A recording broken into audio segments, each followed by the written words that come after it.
Amit, Jain.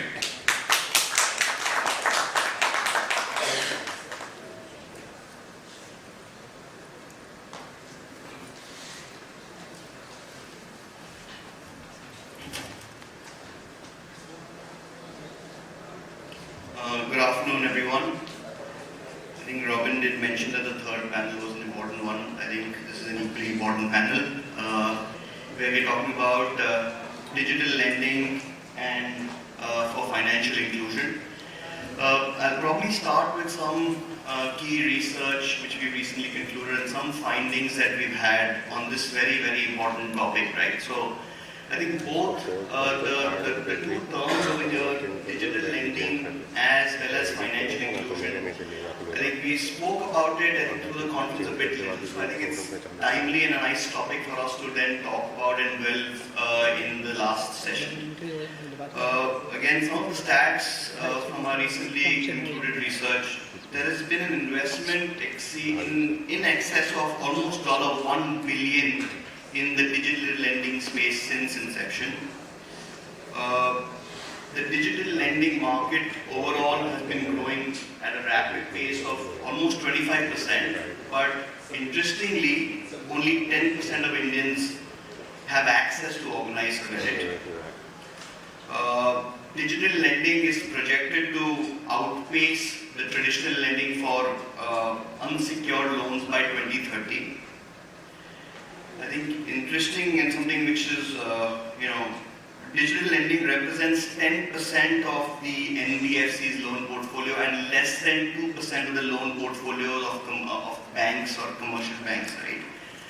I think lastly, and this is a term which I've been hearing, that if India has an aspiration to achieve the 5 trillion, I don't know if that's correct, $5 trillion economy, I think both digital lending for financial inclusion, that's very, very important, right? So I think on the stage today, I welcome my fellow panelists to talk about how banks can leverage this or make the most of this opportunity, and how technology firms are narrowing the gap for us to drive or to maximize this opportunity for banks, right? So, without further ado, I'd like to call upon my fellow panelists. Krish, Narayanaswami, Managing Director of Azentio.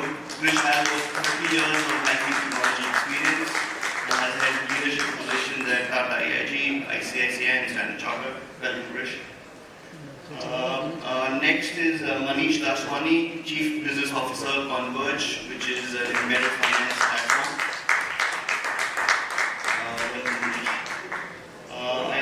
Can I welcome Milind, Bapat, Vice President NSEIT, being active for 25 years of experience with positions at Capgemini and Siemens. Yogesh, Miglani, Head Integrated Risk Management, Bank of India. Welcome.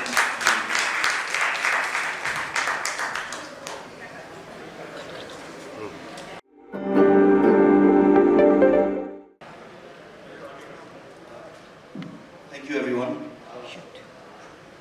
So probably I start with you, Manish. Right? I think I gave some stats on the opportunity, some numbers in terms of the investments that are being made. Right? Could you, from your perspective, talk to us about how large is this gap? Is the gap really a large one, or is the gap really there? And if you can talk about which segments, whether it's retail, whether it's SME, whether gap is really large in terms of which digital lending is trying to fulfill. Yeah, thank you, Amit. And firstly, I think, Amit and to the entire Cedar team, thank you for having me. Great to be here. So, to your question now, Amit, on, segments that, to my mind, are probably, where the opportunity exists in terms of, solving for those lending gaps. We've spoken a lot since the morning about, digitization and the like.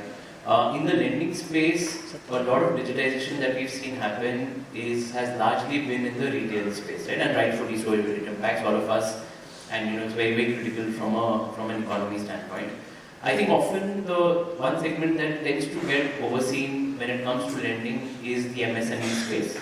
A lot of digitization efforts are going into both the consumer lending space and from a large corporate perspective, they are usually overbanked and lending is typically not a problem. But when it comes to that middle MSME space, that is where I believe there's a lot to be done still.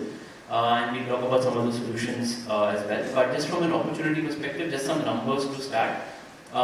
India, this was a 2019 report that the MSME ministry put out, has or had 63 million MSMEs operating in the country. And if this was 2019, I would imagine it's probably close to 100 million easily at this point in time, right? So that's the sort of large population that we are talking about.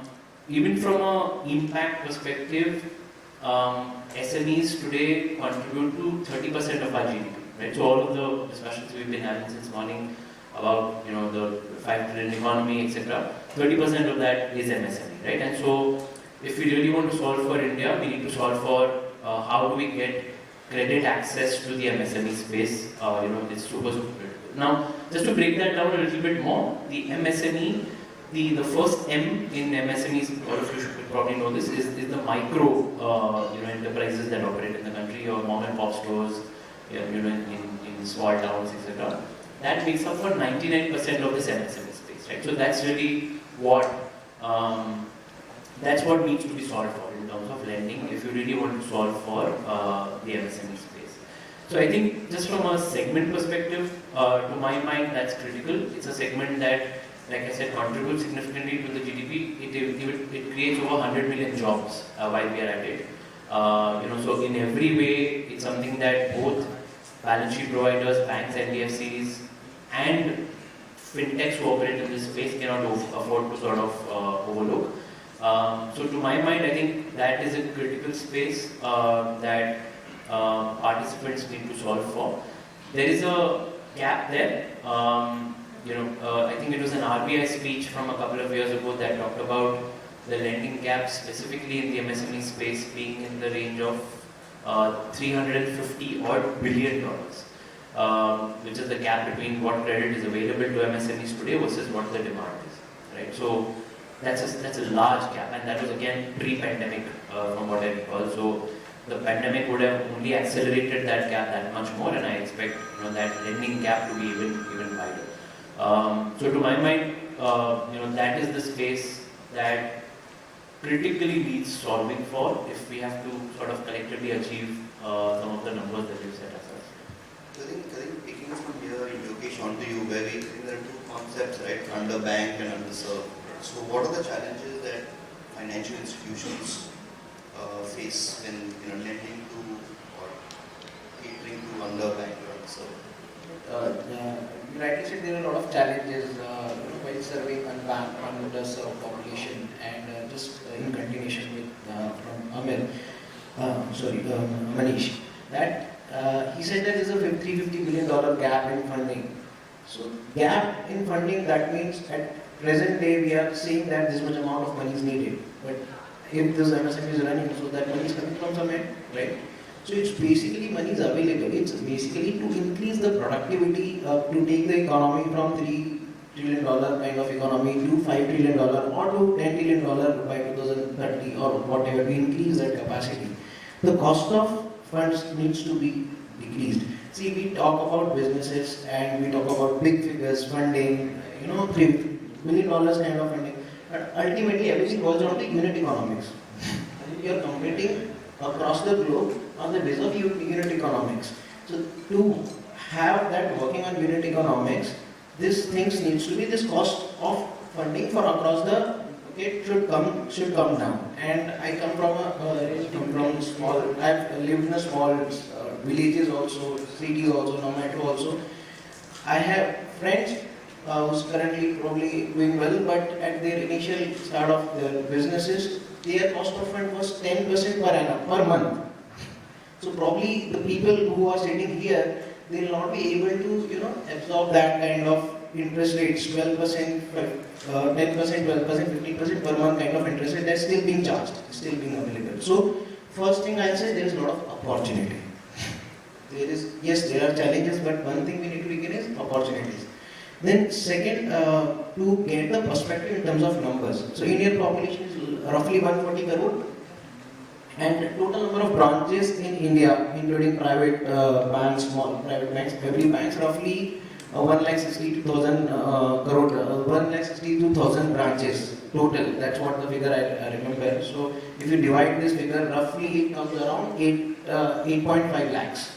So one branch needs to serve 8.5 lakh people, including kids also. Let's say 50% we remove, so roughly 4.5 lakhs to 5 lakh people needs to be served by one branch.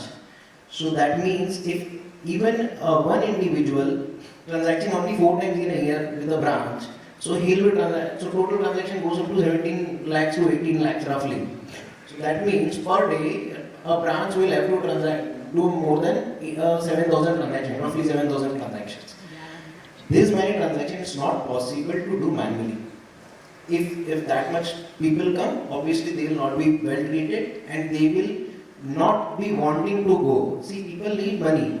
There are a lot of people who need money. They can avail credit from bank. It's not they have a rightful credit worthiness to avail credit without giving any collateral. Specifically in rural pockets, the branches are in town and they are living in villages. They can grow. They have rightful credits to avail credit from the bank, but they don't.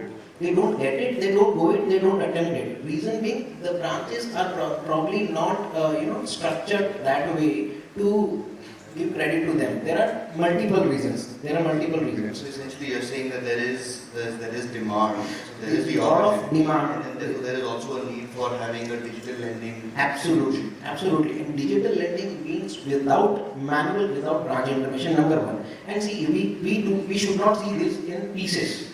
This whole ecosystem needs to work. If I have 2 minutes, I'll just give you the broad ecosystem that is already in place. There's a lot of things being done by banks, by government, so one is HR piece, so recruitment piece. The more the local people will be there, the more the local youngsters will be there in the branches locally. They will be able to understand what kind of economics works around. They will be able to understand unit economics better, and probably they will be able to create MSMEs which are not there.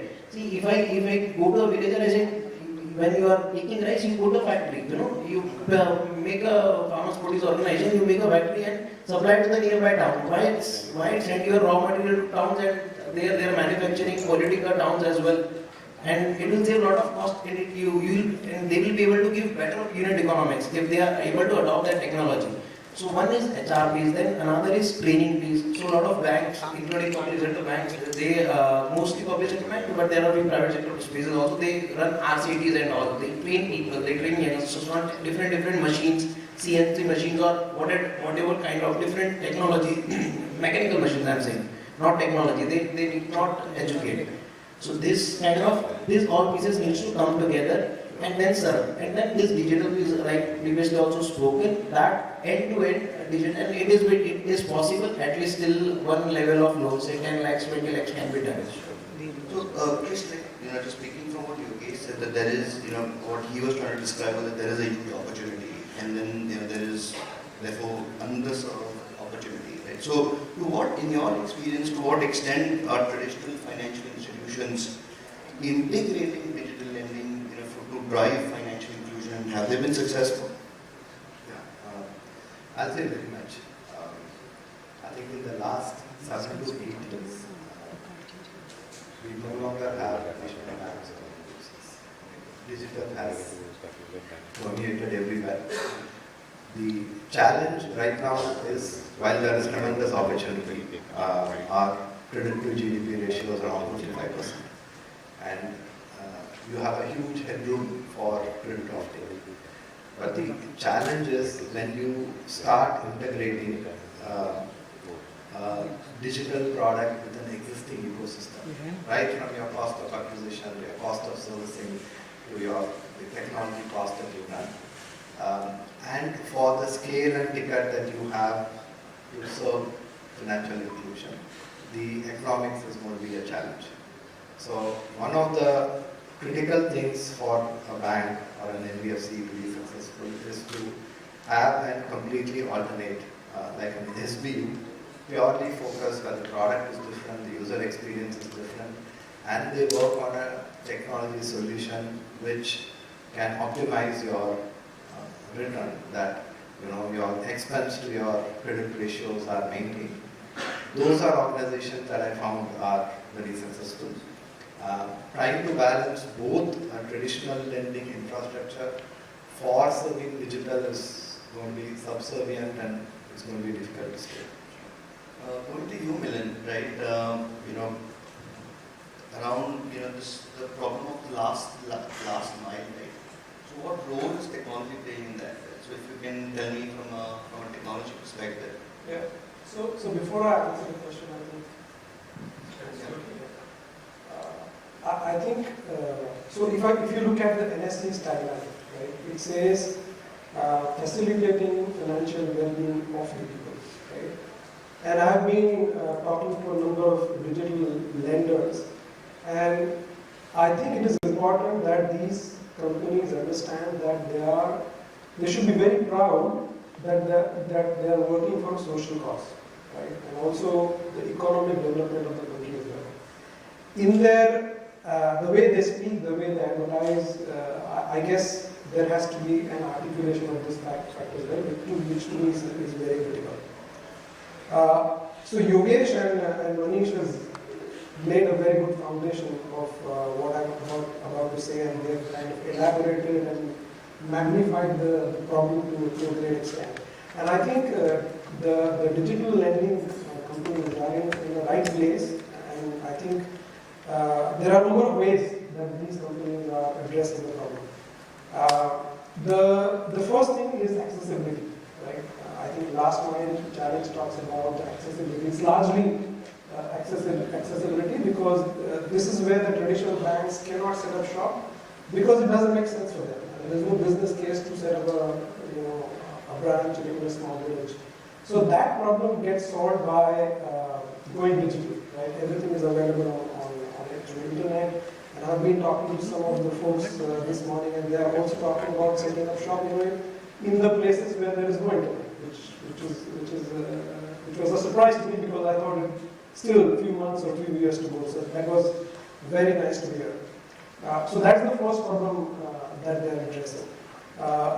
The second is the customization, the amount of customization that these people are doing to address individual and not just individual, a group of people. So what is good in South or what looks good in South may not look good in North. So that problem of customization is addressed as well. Then the speed and efficiency.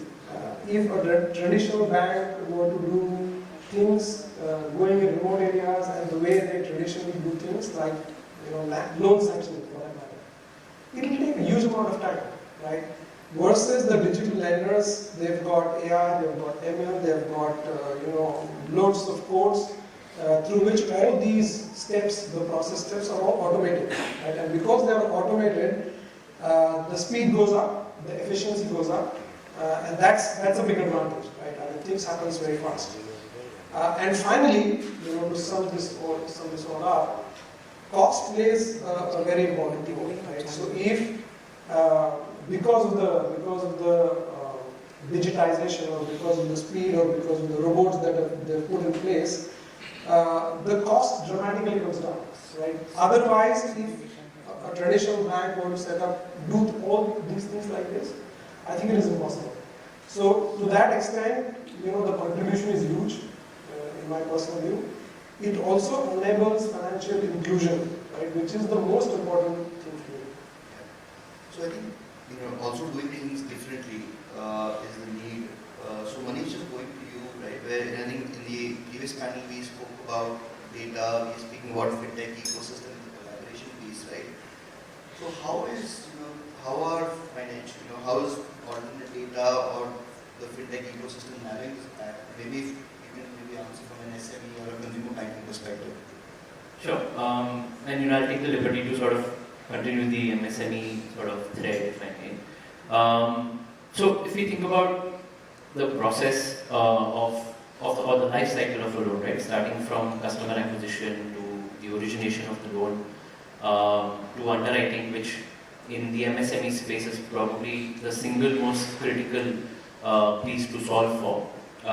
And then, disbursement of the loan, agreements, etc.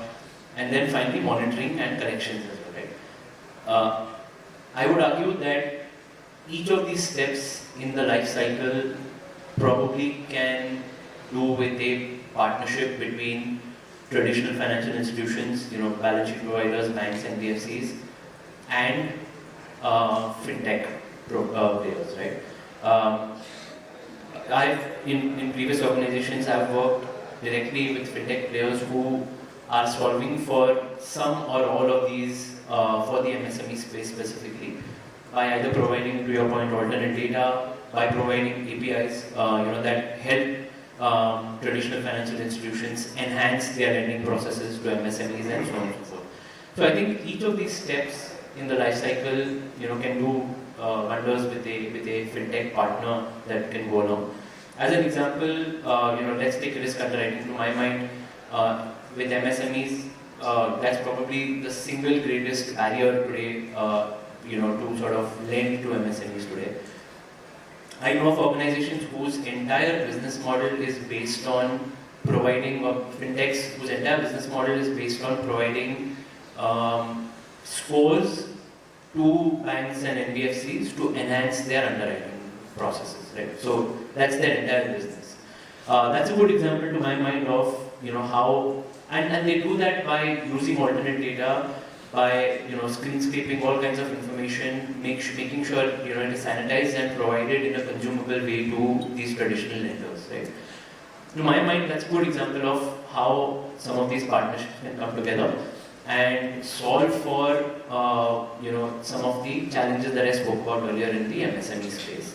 And just to sort of round that off, to my mind, the best partnerships, and again, I'm mindful of statements from the RBI over the last couple of days about not to get too carried away with the exuberance of analytical models for lending, etc.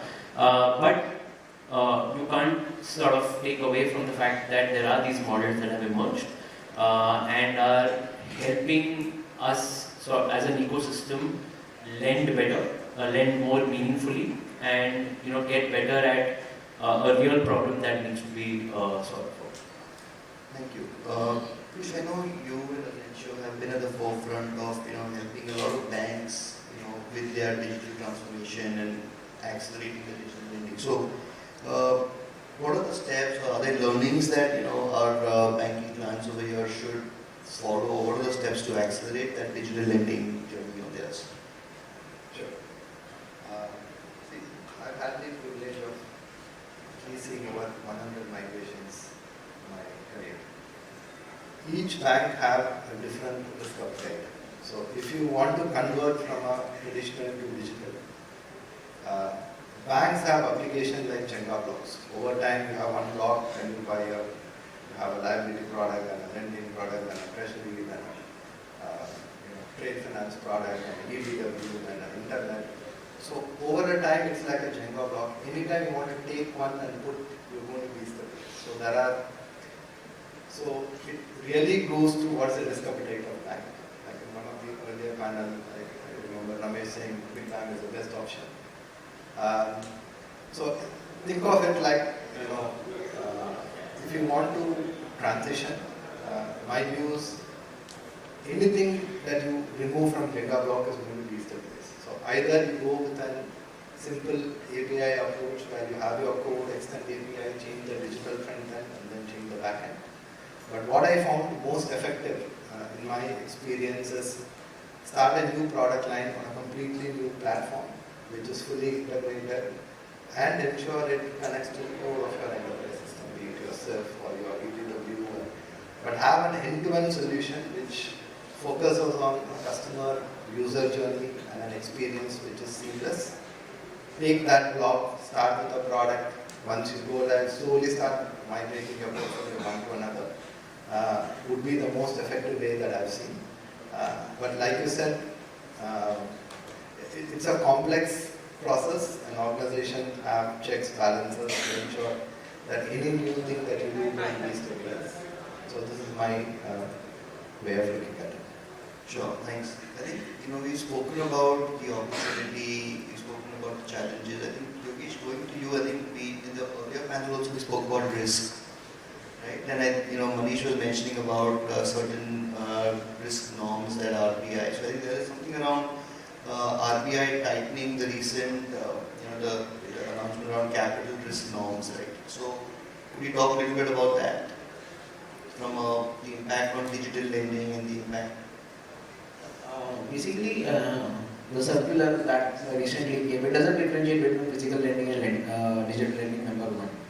What it has done, it is kind of, they could see that the consumer loans or personal unsecured loan, it has a build-up to it. This circular has not come, overnight. There is a build-up to it. Last 6 months, RBI, in various officials of RBI, right from Deputy Governor to their CGMs and their GMs, has been speaking in public forums about they have been worried that they are being cautious about the way the consumer loans, especially unsecured consumer loans, is growing. Consumer loans is growing from two fronts. One is bank is funding NBFCs and NBFC is funding consumer loans. Right? So maybe that bank is maybe funding to 8 to 10% and then they may be funding 15 to 20%. And this is purely consumption story. I mean, this is what been sold in markets as well. So they probably, it's kind of a video, it has a dual objective. One is cautioning bank in that there is a risk build-up, then putting additional cost. If you convert this additional risk weight into amount of capital required and say capital cost of a bank is in the range of say 10 to 15%, this will amount to 40 basis increase in cost of capital for funding that particular project. So it does not stop the lending, it just increases the rates. So to simplify it, it's basically impact of is as good as increasing 40 basis point repo rate in that particular portfolio. It is as simple as that. Now, coming to it, that why it has been done so it may have two objectives. One, they want to cautious bank and they want bank to have better risk pricing for this kind of products. If bank must be doing it internally as well, but if they are not doing it internally on a systemic level, they wanted additional capital to be provided for if any bad times comes. Second objective they have achieved is they want some of this funding to migrate to more productive sectors. Like Manish mentioned, there is a gap of $350 billion. It's a dichotomy. I mean, on one side we are saying the MSME is lingering with funds. They do not have funds. Even if they are getting funds, the cost of funds. Somebody can get a person doing a job earning 1 lakh rupees a month can get a personal loan at say 10%. If MSME entrepreneur goes who is maybe earning 2 lakhs to 3 lakhs rupees per month, if he goes and asks for business loan from any bank, private or public sector bank, the rate of interest may be 12% to 14%. So there is a dichotomy. So probably both things addresses this RBI circular addresses both things, and this is also a sign for bank to look into their own portfolio. Banks will still go on funding this personal loans. I believe where their customers are, green, there will still, because a lot of competition is in this space. So I do not see the whole cost of capital being passed on to one particular segment. Maybe the riskier segment will see some slowdown. So the people who are getting 12% personal loan in the range of 12% to 14%, there you may see the quantum. Maybe when the pricing will be increased, plus quantum will also be decreased. Both things will happen in that segment. Lower segment it will still continue to grow, but yes, a lot of challenges is going to come from NBFCs front while funding NBFCs. Obviously, either they have to get the funds at higher cost, or then otherwise they have to tap the market. So the cost of fund is going to go for NBFCs, especially funding consumer loans. HFCs and others, it will not be impacted.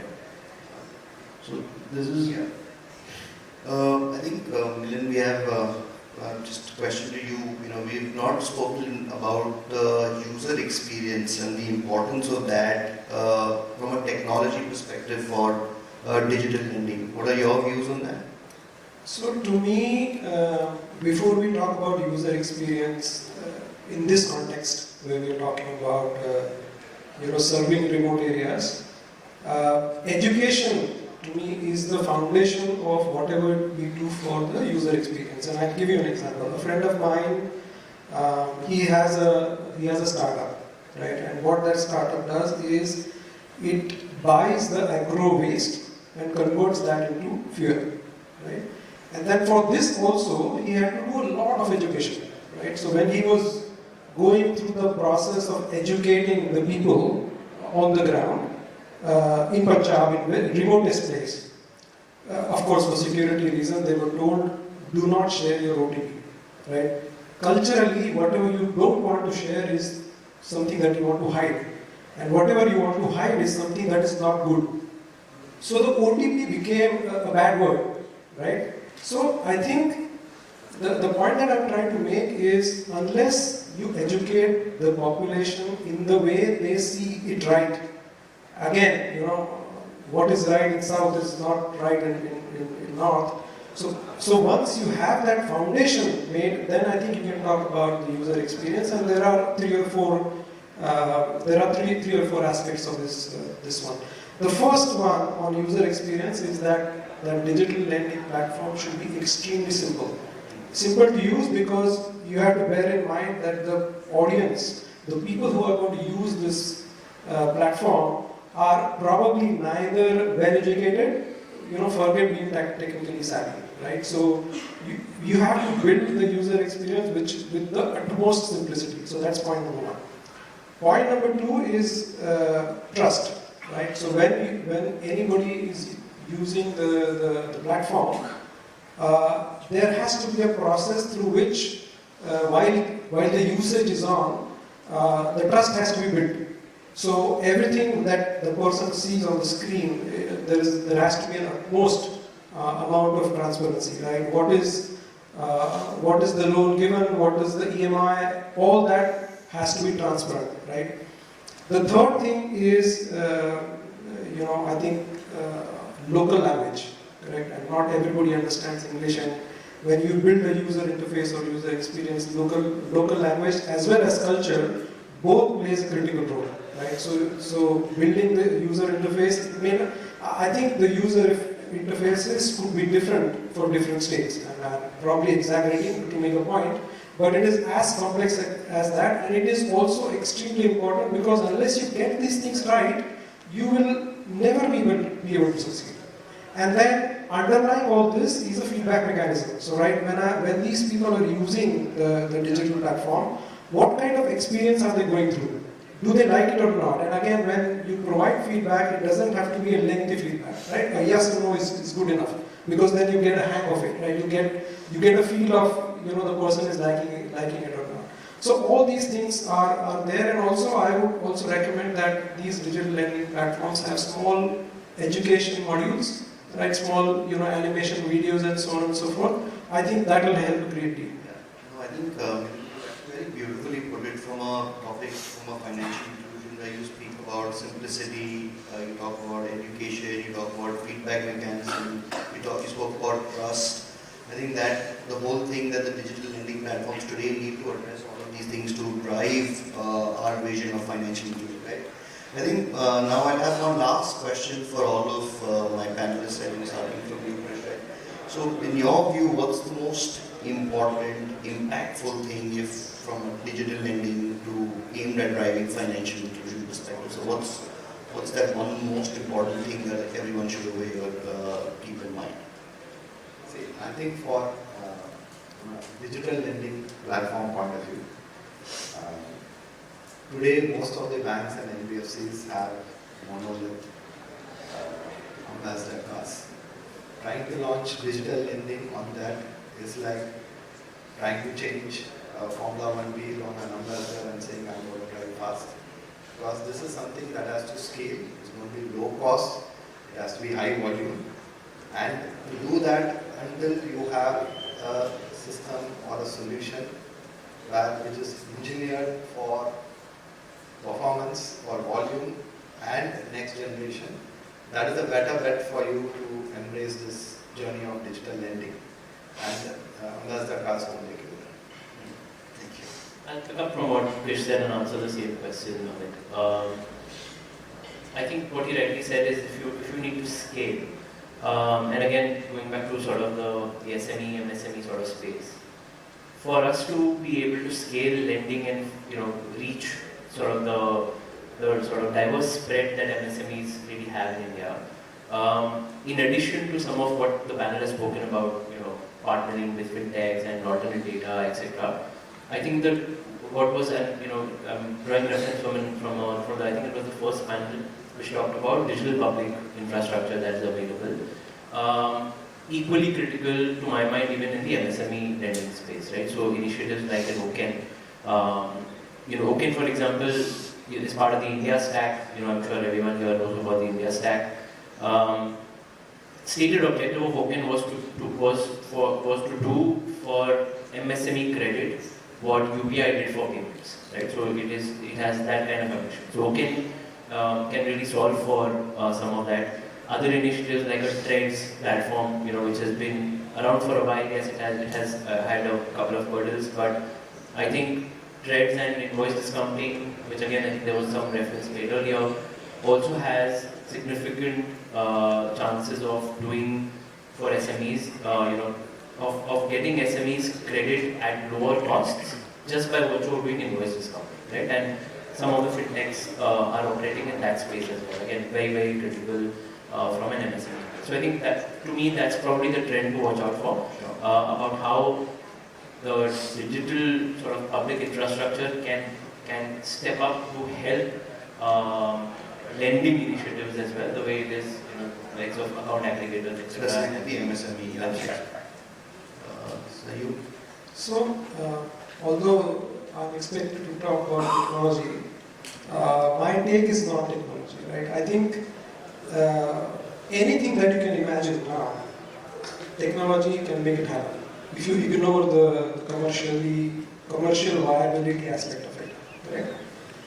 In this particular context, to me, education is the key. Correct? If there is no education, all the technology that we've built, it'll be waste of money.